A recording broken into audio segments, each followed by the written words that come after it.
Assalamualaikum warahmatullahi wabarakatuh. Selamat pagi dan salam sejahtera untuk kita semuanya. Alhamdulillahirrahmanirrahim ya teman-teman, kita masih bisa dipertemukan pada sesi presentasi kali ini. Sebelumnya yang terhormat Bapak Dr. Syamsuri, SSI MSI, selaku dosen pengampu mata kuliah teori peluang, dan juga teman-teman semua yang semoga selalu diberikan kelancaran dan kesehatan. Baik, sebelumnya izin memperkenalkan diri, saya Jumratul Aini dengan NIM 22252100035. Saya dari kelas 4B dan juga di sini merupakan video penugasan dari mata kuliah teori peluang. Nah, di sini saya akan menjelaskan peta konsep yang mana peta konsep itu sudah dibuat pada pertemuan sebelumnya ya. Nah, di sini peta konsep yang akan dibahas yaitu berjudul peluang bersyarat. Teman-teman tahu nggak sih apa itu peluang bersyarat? Nah, peluang bersyarat adalah peluang terjadinya suatu kejadian A jika diketahui bahwa kejadian B itu terjadi. Nah, biasanya ditulis dengan P dalam kurung A garis B.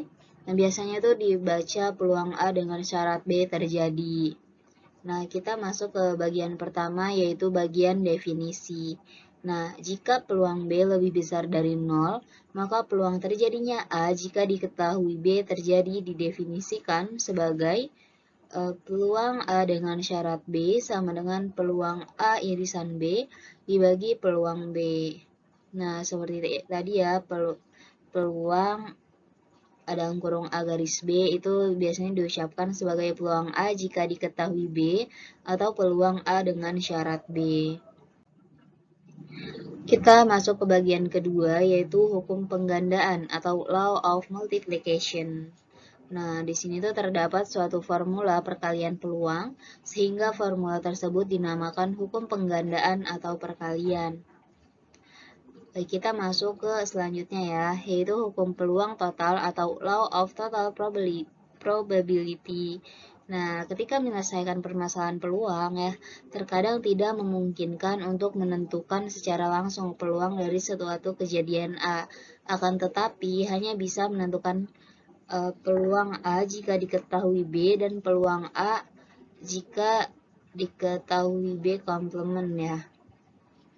Nah, selanjutnya itu adalah kebebasan atau independence. Nah, di sini kejadian A dan B itu dikatakan saling bebas jika peluang A irisan B itu sama dengan peluang A dikali peluang B. Nah, secara umum ya teman-teman, himpunan kejadian A dikali I dengan I itu anggota I ya, disebut saling bebas jika P irisan I J dikali AI.